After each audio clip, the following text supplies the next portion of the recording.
हाँ तो नमस्कार दोस्तों, फिर एक बार आप लोगों का नए वीडियो में स्वागत है। देखिए आज हम लोग यहाँ पे प्रथम विश्व युद्ध के बारे में जानेंगे और यहाँ पे पूरा जो मोस्ट इम्पोर्टेंट टॉपिक रहेगा, जो मोस्ट इम्पोर्टेंट टॉपिक है उसी के बारे में, प्रथम विश्व युद्ध के बारे में हम लोग यहाँ पे डिस्कस करेंगे। तो आप लोग बने रहिए वीडियो के लास्ट तक। और इसमें मोस्ट इम्पोर्टेंट स्पेशलिस्ट होगा हमारा प्रथम विश्व युद्ध से भारत का संपर्क, किस तरह से भारत का योगदान रहा प्रथम विश्व युद्ध में। जैसा कि आप लोग जानते हैं विश्व युद्ध के बारे में, कब स्टार्ट हुआ था, कब खत्म हुआ था, इसके बारे में पूरा निचोड़ बहुत ही छोटे, आपको बहुत ही छोटे ही समय में हम सब कुछ आपको बताएंगे। और मैक्स मंथन में आज का टॉपिक रहेगा प्रथम विश्व युद्ध। डेली ऐसे ही आपको एक एक मैक्स मंथन का वीडियो प्रोवाइड कराते रहेंगे और कराते भी हैं, जाकर प्लेलिस्ट में आप देखिए। तो चलिए यहाँ पे देखते हैं हम लोग प्रथम विश्व युद्ध।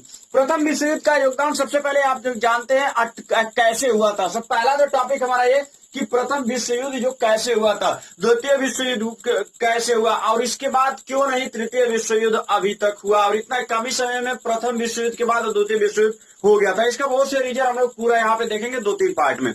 तो चलिए सबसे पहले इसके बारे में राउट ऑफ जान लेते हैं। प्रथम विश्व युद्ध आपका 28 जुलाई, यहाँ पे देख रहे हैं 28 जुलाई 1914 से 11 नवंबर 1918, मतलब 52 माह आपका ये 4 साल तक पूरा लड़ा गया था ये पूरा एक तरह से। और प्रथम विश्व युद्ध है क्या, यूरोप के जो कंट्री, यूरोप के कुछ देश हैं, वो उन्होंने अपना साम्राज्य, अपना उपनिवेश कहे तो मतलब कॉलोनी, वो अपना ग्रोथ करने के लिए, बढ़ाने के लिए नियम, कूटनीति, संपर्क, जो युद्ध, वो महायुद्ध आपस में किए, उन्हीं को नाम दिया गया विश्व युद्ध। वही उसी को नाम दिया गया विश्व युद्ध। क्योंकि आप लोग जानते हैं सब युद्ध पहले के राजा थे या पहले की जो स्टेट थे, कंट्री, कोई इसका फाउंडेशन नहीं था उस समय कुछ इसका नहीं था। और जो जितना अपना एरिया कवर कर लेता था उसका एरिया उतना हो जाता था। तो मोस्टली इसमें टॉपिक ये तो आर्चड्यूक फर्डिनेंड का हत्या तो है, लेकिन बाकी जो देशों का मिलना इससे क्या लेना देना है। तो ये इसलिए वो सब मिले कि अपना कंट्री का जो एरिया, अपना पावर, अपना मतलब ताकत दिखा करके दूसरे पर कब्जा करके वहां से धन इकट्ठा करना और अपने देश को ग्रोथ करना, ये मोस्टली टारगेट रहा था। तो देखिए सबसे पहले ऑस्ट्रिया, मैप में भी आपको बताएंगे ये मैप है आपको पूरा कि ये यूरोप का कुछ कंट्री का मैप है जहां से बर्न हुआ था प्रथम विश्व युद्ध का, जहां से जन्म हुआ था, वो आपको बताएंगे यहाँ पे। तो देखिए ऑस्ट्रिया, ये एक ऑस्ट्रिया है आपका कंट्री, ऑस्ट्रिया, और ये सर्बिया है, ये सर्बिया। इन्हीं दोनों पर अटैक 28 जुलाई 1914 को अटैक किया गया था ये। और ये कहाँ पे, इसके द्वारा, ऑस्ट्रिया के द्वारा इस पर, सर्बिया पर अटैक किया गया। और ये आर्चड्यूक फर्डिनेंड, ये ऑस्ट्रिया के राजकुमार थे, उत्तराधिकारी। क्योंकि आप पहले जानते थे कि पहले वोटिंग वगैरह नहीं होती थी, जो वंशानुगत होते थे, जो राजा है उनके लड़के, फिर लड़के के लड़के, पोते, ऐसे करके होते थे। तो ये ऑस्ट्रिया के राजकुमार आर्चड्यूक फर्डिनेंड और उनकी पत्नी का ये बोस्निया एक कंट्री है, उसकी राजधानी सेराजेओ, जो सेराजेओ आप बोस्निया यहाँ पे देख सकते हैं, बोस्निया। और यहाँ पे ऑस्ट्रिया है, ये ऑस्ट्रिया, यहाँ पे ऑस्ट्रिया है, और ये सर्बिया, यहाँ पे सर्बिया है। इन्हीं के बीच में ये बोस्निया है। ये क्रोशिया भी एक कंट्री है इसके बीच में, ऑस्ट्रिया और सर्बिया के बीच में। और यहाँ पे देख सकते हैं स्लोवेनिया, ये एक कंट्री है छोटा सा, ये कंट्री। इसके बाद ये बोस्निया, इसी की राजधानी जो कैपिटल है इसी का सेराजेओ, इसी में इनको हत्या कर दिया गया था, ये हत्या कर दिया गया था। फिर कुछ समय बाद, 1 महीने बाद इनकी जो हत्या हुआ था, तो उसके 1 महीने बाद आपको जून में 28 जून को 1914 को हत्या किया गया था ये 28 जून को। उसके बाद 1 महीने बाद ऑस्ट्रिया ने सर्बिया पर आक्रमण कर दिया। देखिए यहाँ ऑस्ट्रिया है, ये ऑस्ट्रिया है और ये सर्बिया है। जस्ट ऑस्ट्रिया के इस साइड आप देख रहे हैं हंगरी है, ये देखिए यहाँ पे हंगरी है। और जस्ट इसी के ऊपर ये जर्मनी है, जर्मनी जो कि बहुत बड़ा योगदान रहा जर्मनी का इसमें, आप उसको भी हम बताएंगे। यहाँ पे नीदरलैंड है, यहाँ पे बेल्जियम है, देखिए बेल्जियम है, लग्जमबर्ग है, ये लग्जमबर्ग, और ये फ्रांस है, ठीक। यहाँ पे स्विट्जरलैंड, इसी की जर्मनी और फ्रांस के यहाँ पे नीचे थोड़ा स्विट्जरलैंड, और ये इटली है, ठीक। बाकी ये सब समुद्र है। तो इसमें ये क्या किया, ये ऑस्ट्रिया ने अटैक कर दिया सर्बिया पर। अब देखिए जब सर्बिया पर अटैक कर दिया, इसीलिए अब ये अटैक करने के बाद इसका साथ देने के लिए, ऑस्ट्रिया का साथ देने के लिए जर्मनी आया। जर्मनी आया और कुछ समय इधर जर्मनी आ गया, इन्वॉल्व हो गया। जब जर्मनी आ गया उसमें बहुत पावरफुल देश था जर्मनी, और ये अपने आवश्यकता अनुसार, और इसका टारगेट इसका सहायता करना, और दूसरा कि अपने कंट्री का डेवलपमेंट, उपनिवेश अपना डेवलपमेंट करना, अपना एरिया क्षेत्र डेवलपमेंट, अपना पावर दिखाना। इस कंडीशन से आए थे सब वो देश। और उसके बाद सर्बिया का, जब इधर से जर्मनी आया तो सर्बिया का हेल्प करने के लिए आ गया रूस, फ्रांस, ब्रिटेन। रूस, फ्रांस, ब्रिटेन भी इसमें इन्वॉल्व हो गए थे इसी सर्बिया का सपोर्ट करने के लिए इधर से। और दो राष्ट्रों में आपका डिवाइड हो गया था पूरा विश्व युद्ध, दो राष्ट्रों में, एक धुरी राष्ट्र और ये आपका मित्र राष्ट्र। ये मित्र राष्ट्र में सर्बिया का इधर था और ये आपका ऑस्ट्रिया का इधर था। और फिर उसके बाद एक महीने बाद मतलब जुलाई के बाद अगस्त में उस्मानिया, फिर अगस्त में उस्मानिया इधर से आया, तब जाकर के इधर से जब उस्मानिया आया इसमें ऑस्ट्रिया का साथ देने के लिए, तब जापान आ गया। तब इसका साथ देने के लिए कौन आया देश? जापान आया। ठीक, अब इसमें जापान ऐसे इन सब पे महायुद्ध, ऐसे बहुत से युद्ध होते रहे और इनका मतलब आपस में फाइट चलता रहा। देखिए यहाँ पे जर्मनी जो आया था, ये जर्मनी ऑस्ट्रिया का साथ देने, वो जर्मनी यहाँ पे है और ये ऑस्ट्रिया यहाँ पे है। ठीक, ऐसे यहाँ, और ये फ्रांस है, ब्रिटेन आपका इधर, इसी के जस्ट इधर आपका ब्रिटेन है, यहाँ पे लगेगा जब मैप पूरा जब बनाएंगे तो ब्रिटेन इधर, और ये फ्रांस है। देखिए ये फ्रांस किसका साथ दे रहा है? यहाँ से फ्रांस सर्बिया का साथ दे रहा है, जबकि बीच में ही ऑस्ट्रिया और जर्मनी है। तो जर्मनी ने अब फ्रांस पर अटैक करने के लिए, जब जान गया कि ये फ्रांस पर अटैक करने के लिए, ये जर्मनी लग्जमबर्ग और बेल्जियम पर अटैक किया सबसे पहले, अपना रास्ता साफ करने के लिए। ये जर्मनी और बेल्जियम, क्योंकि आप जानते हैं ये बीच में रास्ते में ये पड़ रहे थे, तो इन दोनों पर आक्रमण करके फ्रांस पर आक्रमण किया, उनके सेना को ध्वंस करने के लिए, उनसे मतलब इन दोनों को पहले ये जानना था बीच में जो रोड़े आ रहे हैं उनको कंप्लीट करने के लिए ये कर दिया। और इधर आपका इटली, ऐसे करके बताया गया था, इटली, फ्रांस, जर्मनी, ऐसे तीन गुट में आपका डिवाइड हो गया था। तो ऐसे अब रही बात की जब इन सब में फाइट चल रहा था, युद्ध चल रहा था, तो चलते चलते देखिए 28 जुलाई से स्टार्ट हो गया था। आपको यहाँ बता दें 11 नवंबर 1918 को खत्म हुआ था विश्व युद्ध। ये और रीजन भी बताएंगे किस तरह से एंड हुआ था। लेकिन उससे पहले यहाँ पे जर्मनी और ऑस्ट्रिया को सपोर्ट, मतलब नतमस्तक, यहाँ पे इन सबको सरेंडर करना पड़ा, अपने आप को प्रार्थना करके विश्व युद्ध खत्म करना पड़ा जर्मनी और ऑस्ट्रिया को। और क्यों खत्म करना पड़ा? क्योंकि आप जानते 6 अप्रैल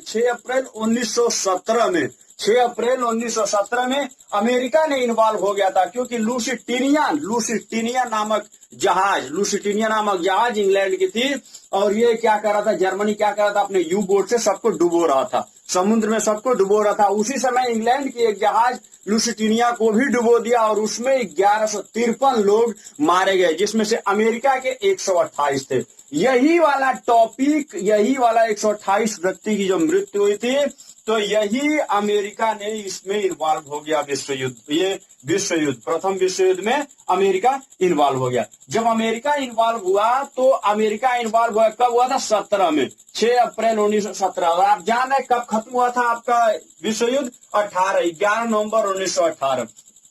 एक साल के बागडोर में पूरा त्राही मच गया था पूरा। अमेरिका के इन्वॉल्व होते ही ये आपका सरेंडर करना पड़ा ऑस्ट्रिया और जर्मनी को, क्योंकि पूरा नेतृत्व जर्मनी ही कर रहा था। और जर्मनी और ब्रिटेन, ग्रेट ब्रिटेन का हम लोग अभी देखेंगे। अब उसमें हम लोग का युद्ध तो समाप्त हो गया था 11 नवंबर 1918। लेकिन अब भारत का योगदान हम लोग देख रहे हैं, मोस्ट इंपोर्टेंट टॉपिक, भारत का योगदान इसमें क्या रहा? क्योंकि आप लोग जानते हैं ये जब 1914 से लेकर 1918, तो उस समय भारत में जो पंचवर्षीय योजना चल रही थी, गवर्नर आते थे जो कि ब्रिटिश सरकार के अनुसार, हमारा देश उस समय गुलाम था। तो जानते हैं लॉर्ड चैम्सफोर्ड और आपके लॉर्ड होर्डिंग द्वितीय थे, जो आपका 1910 से लेकर 1916 के बीच में रहे। इनके बाद दूसरे जो आए थे हमारे लॉर्ड लॉर्ड चैम्सफोर्ड आए थे 1916 से लेकर के 1921। लॉर्ड होर्डिंग जो द्वितीय थे बीएचयू के, जो कुलपति बने गए, तब उनके हटने के बाद 1916 से 21 में आए थे लॉर्ड चैम्सफोर्ड। तो देखिए हमारा देश कितना सपोर्ट किया है विश्व युद्ध में, क्योंकि हमारा देश ब्रिटिश शासन के अनुसार हमारे गुलाम था, उस समय गुलाम थे हम लोग। तो इसमें क्या करते थे, ब्रिटिश और ब्रिटेन भी इसमें इन्वॉल्व था ब्रिटेन भी, जो ऑस्ट्रिया के अपोजिट में था, जर्मनी के अपोजिट में। तो क्या है, हमारे भारत के तौर पे भारतवासी कांग्रेस पार्टी उस समय चल रहा था। तो ये कांग्रेसी जो नेता थे ये सोचे कि अगर आज हम लोग ब्रिटेन का सपोर्ट कर रहे हैं, विश्व में इन्वॉल्व हो जाएंगे, तो आगे चल के फ्यूचर में क्या करेगा, हमारा भारत को हम लोग के मतलब एक तरह से खुश होकर के ब्रिटिश हमारे भारत को छोड़ देंगे, गुलामी से हम लोग हट जाएंगे। इसी लालच में हमारे तरफ से भारत से 1.72 लाख जानवर भी गए थे विश्व युद्ध में ब्रिटेन के पास, और 9200 सैनिकों को इनके जब युद्ध समाप्त हुआ, इसके बाद ब्रिटेन ने पुरस्कार तो दिया था, लेकिन 8 लाख से ज्यादा बताया जाता है, 8 लाख से ज्यादा बताया जाता है कि भारत के सैनिक लड़े थे इसमें, जिसमें 47,746 मारे गए थे।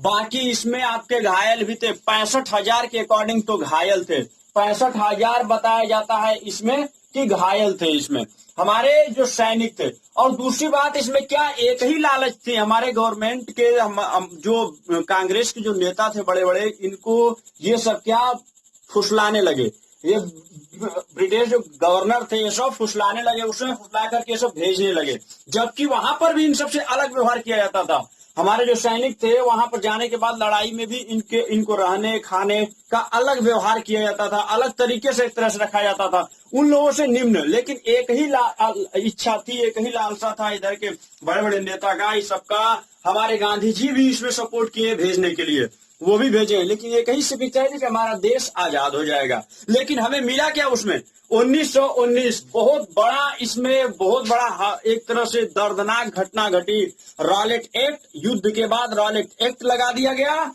और 1919 जलियांवाला हत्याकांड, जलियांवाला बाग जो अमृतसर का, उसी समय 18 में तो आजाद हुआ था, उसी के बाद ये आपका लगा दिया गया, एक तरह से बहुत ही बड़ा वो दिया गया था भारत को झटका। और जो आप बता दें जो जानवर गए थे इसमें, बहुत से घोड़े गए थे, खच्चर गए थे, और जो दूध देने वाले भी इसमें कुछ जानवर गए थे, ये भारत के तौर उधर से गए थे। लेकिन अब आइए थोड़ा सा हम आपको डिस्कस करा दें पेरिस शांति सम्मेलन और वर्साय संधि। वर्साय संधि के अनुसार ही जर्मनी सरेंडर किया था। वर्साय संधि के 10 दिन में पेरिस शांति सम्मेलन में 27 देश युद्ध जब समाप्त हुआ, तो उसके बाद 27 देश आए थे, उसमें इन्वॉल्व हुए पेरिस शांति सम्मेलन में, किस तरह पूरे देश को अब शांति के तौर पे रखा जाएगा और किस तरह से इनको किया है। लेकिन उसमें ब्रिटेन, फ्रांस और अमेरिका ही इसमें जो नीति, जो अपना रूल नियम जो पालन कर रहे थे, जो तय कर रहे थे, जो शर्तें तय कर रहे थे, सिर्फ और सिर्फ आपके ब्रिटेन, फ्रांस और अमेरिका ही थे उसमें शर्त को नियम लगाने वाले। और उसी के बाद वर्साय संधि पर सिग्नेचर कराया गया इन सबसे, ऑस्ट्रिया से और जर्मनी से।